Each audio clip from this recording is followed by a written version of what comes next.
अहाँ सब गोटे के हम लक्ष्मी चौधरी प्रणाम करे छी। आई सोम दिन छै तो हम एकटा महादेव के महेशवाणी गाबि रहल छी। गीत के मांग छलन है पिंकी कंठ जी के।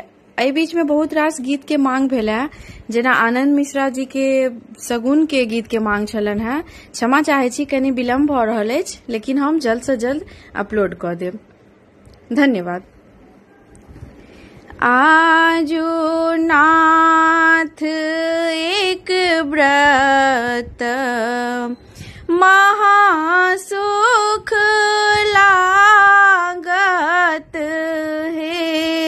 आजो नाथ एक व्रत महासुख लागत है।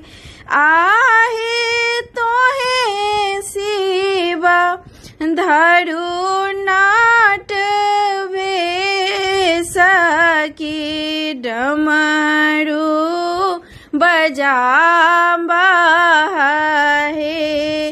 आहे तोहे शिव धरु नाट भेष की डमरू बजाबा है। तोहे जे कहै छ गौड़ा नाच हम कोना नाचब हे। आहे चारी सोच मोहे होया कोन विधि बाँचब हे। आहे चारी सोच मोहे होया कि कोन विधि बाँचब हे। आमिये चूमिये भूमि खसत बाघम्बर जागत है। आहे होया बाघम्बर बाघ बस हाधाए खायत है। आहे होयत बाघम्बर बाघ बस हाधाए खायब है।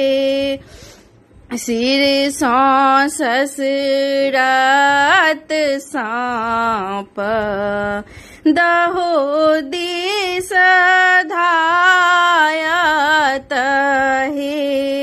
आहे कार्तिक पोसल मयूर से हो धय खायत है।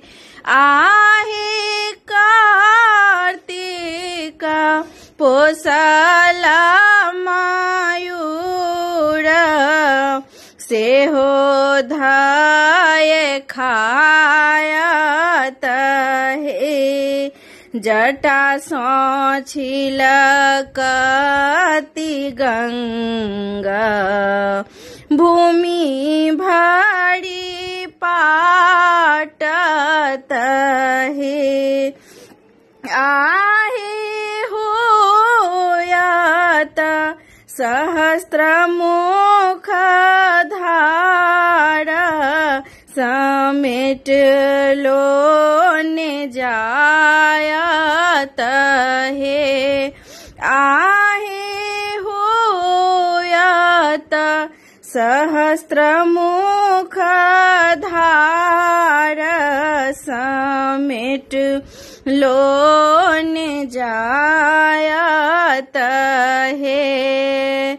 रुंड माल टूटी खसत मसानी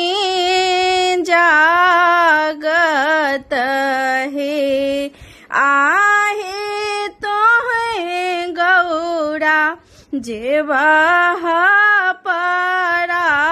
पराई नाचे के देखत है आहे तुम्हें गौड़ा जेवा पराई नाच के देखत है भनहि विद्यापति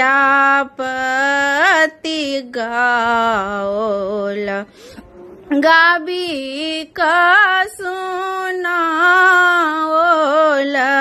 हे भनहि विद्यापति गाओल गाबी का सुनाओल हे आहे राखल गौड़ा के मान चारु